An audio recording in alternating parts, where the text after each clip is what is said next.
Earlier this morning, 2611 terrorist Abbas Kasab was hanged at Pune's Yerwada jail. The entire operation, which is now being come to know as Operation X, was conducted in a cloak of secrecy. Nobody had an idea that this execution was to take place, but later the Indian government made the announcement that Ajmal Amir Kasab has been hanged. Now, Pakistan has refused to admit that Kasab was a citizen after its capture.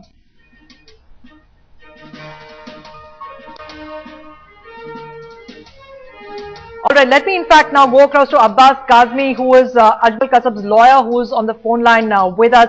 Mr. Kazmi, you represented Ajmal Kasab and you also saw through several pleas in his case, the last one being the mercy petition, which was rejected by the president. It has to be said that Kasab had all the opportunity to represent his case legally. Many say that this case was dragged out for 4 years, but the fact is, this was Indian democracy at its best. Even a terrorist got a chance to fully represent his case. Yeah, I would say it was one of the speediest trial, I would say, in the Indian legal history. In fact, for this entire judicial process, the government has taken keen interest that, there should not be any delay or laches as far as Ajmal Kasab's trial is concerned. So, in fact, a separate court was constituted, an individual judge was appointed just to look after the trial.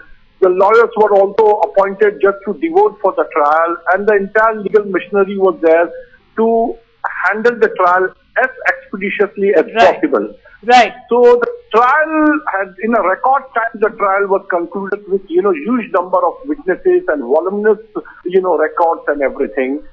And then similarly for confirmation in the High Court also, it took no time. In fact, it was done very expeditiously. Right.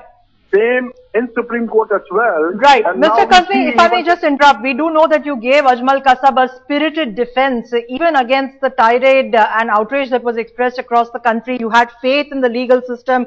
A lot of people said that everybody in this country has a right to a spirited defense. You provided that. But we'd like to know from you, when was the last time you spoke to Ajmal Kasab? He had been unrepentant and unremorseful throughout this trial. In fact, mocking judiciary, laughing during the entire trial. What was your last interaction with him like? Did he say anything of significance to you? See, as far as my interaction was that, I was only given an opportunity to meet him in the court itself and he's in the dock. And we were always surrounded by the security people and even the court staff and even the reporters. In fact, reporters were also sitting, and in presence of the reporters, the court staff and the security, I was given an opportunity to talk to him. So in fact, practically whenever he was being called in the court, I had an opportunity to interact with him. And probably till the last day of my functioning, I must have met him a day before or 2 days before. But the meetings were always very sort of, very momentarily, very short. And since the security people were hovering around, so there could not be any fruitful talk between me and Kasab. As far as remorse is concerned, this is the prosecution ploy that, he was not remorseful. It's not that, he was a normal human being. So it's not that, he has made a mockery Mr. Kazmi, there is a lot of information that comes out of Kasab's jail cell. Now, we also understand that he had made some attempts to learn Marathi. What can you tell us about that? Why was he interested in picking up the language? No, it's not attempt. See, after the court proceedings are over, practically that is only 3 to 4 hours. He was for the rest of the 24 hours, he was with the security people who speak, the Maharashtrians. So they were speaking Marathi, and, he was mingling with his guards only. So the only mode of speaking or the language was Marathi. So that is how he has picked up. Of course, he was under their care for the last 3 years. So since, he has been hearing Marathi, he has been interacting with the Marathi people, so he has picked up Marathi. There were also reports that, during Raksha Bandhan and Rakhi, he wanted some girl to tie a Rakhi to him. I mean, these are just aspects of his personality that have been reported now and then. We wanted to understand really what was Ajmal Kasab like inside the jail cell, and particularly in interactions. Were you aware of these requests that he had made? Yeah, that request was made to me only, and I reported the matter, and the reporters reported the matter, and then, a political party was very upset with this sort of thing. See, it was a Rakhi day, and the lady staff in the court, they had come, very well dressed and all those things, and the judge himself and several other reporters were, wearing Rakhi. So he knew very well it's a Rakhi day because his guards has also told him. And he asked me, Kazmi Saab, aaj Rakhi ka din hai? I said, yes, aaj Rakhi ka din hai. And then, very normal fashion, he said, koi mujhko bhi Rakhi badega kya? Right. So, Mr. Kazmi, when was it communicated to Kasab that he is going to be hanged? This was done in an intact cloak of secrecy, but we understand on the 12th of November the decision was taken. When were you aware of this, and how did Kasab take the news when it was conveyed to him? Were you there when it was broken to him?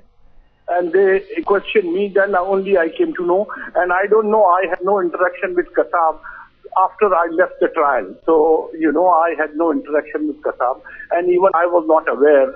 It's only this morning when I received call from the media people I came to know. Right. Mr. Kazmi, what was your last interaction with Kasab like?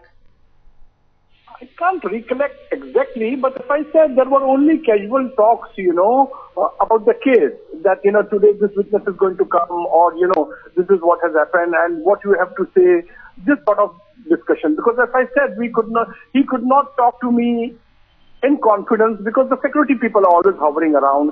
There was court staff, who were watching us, and then even the media people were also sitting in the court.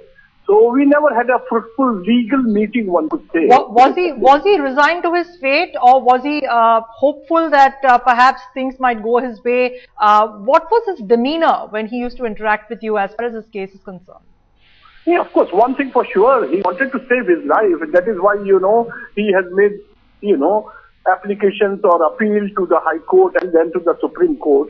So, one thing for, like any normal being, he wanted to save his skin, and he never wanted to go to gallows. So, he was very keen that his case should be, defended properly. So, this was one aspect of his, demeanor. Mr. Kazmi, are you aware if Kasab had any interactions with people from across the border? Was he hopeful that he will get help from across the border, considering he saw himself as a martyr to a cause? Was he disappointed, somewhere disillusioned along the way that the help was not forthcoming as he had perhaps expected? The court itself several times in front of voters that, the Pakistani embassy should be contacted, or the Pakistani government should be contacted, and I should be given a Pakistani lawyer.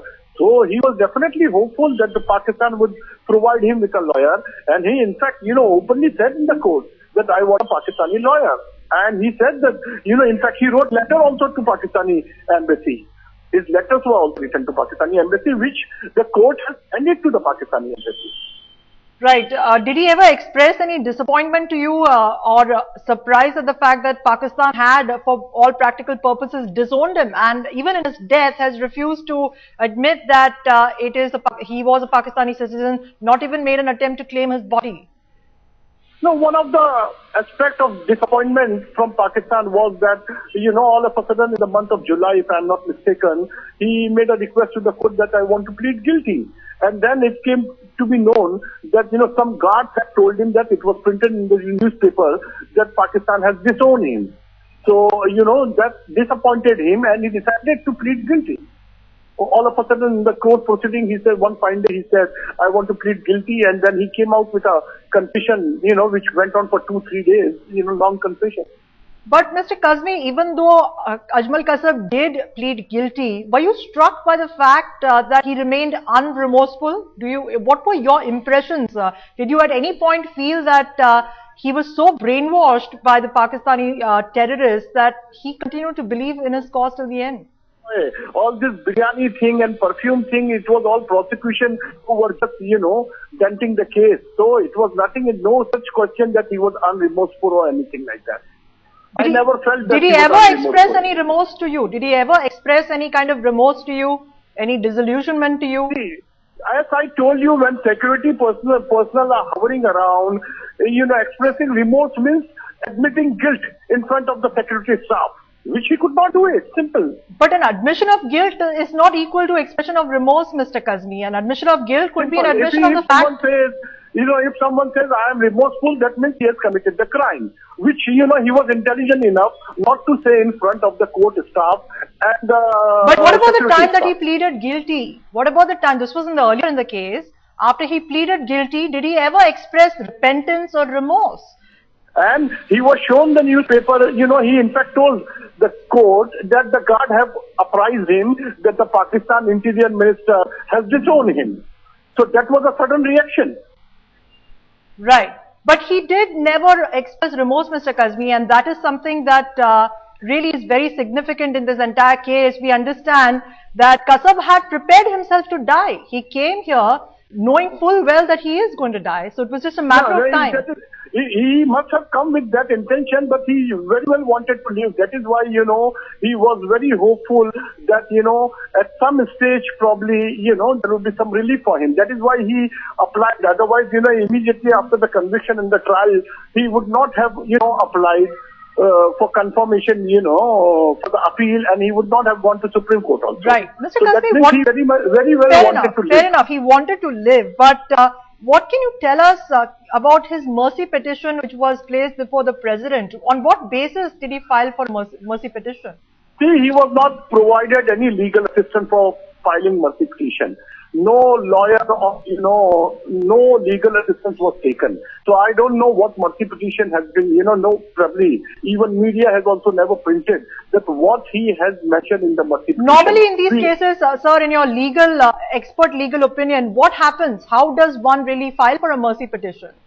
See, mercy petition is a long run process and it has to be, drafted with a legal acumen. Mercy petition is, giving the salient features of the entire trial, and the High Court's order and the trial court order has to be incorporated in all those things.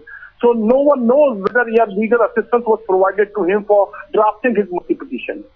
How else could a mercy petition be drafted if there was no legal assistance provided, Mr. Kazmi? Like a writ petition, you must be very well aware that a common citizen, if he writes a letter to the Chief Justice, it is taken as a writ petition. You don't need to have a legal acumen for a writ petition. For the PIL, public interest litigation, a common man can write a letter to the Chief Justice, which should be taken as a PIL. All right, but in this particular case, there was an entire trial which took place and there was a verdict delivered. And post that, there was a mercy petition filed. What were the odds? I mean, in your view, the last time you spoke to Kasab, was this an option that he had even considered? That if the trial does not go his way, he would actually go up, higher up and appeal to the president for clemency? Sorry, say it again. In your talks with Kasab, when you were involved in the trial, did this ever come up that he would approach the president for clemency if he loses this case? No. My role was till trial, and that too I had not made the final argument. I was removed from the trial in between. So, we never had the discussion whether he's going to go far. After High Court, he will move Supreme Court and then he will move a mercy petition. So this has never cropped up because, during the trial only, I was out of the trial. All right, Mr. Abbas Kazmi, for talking to Headlines today with all your thoughts. Thank you very much indeed.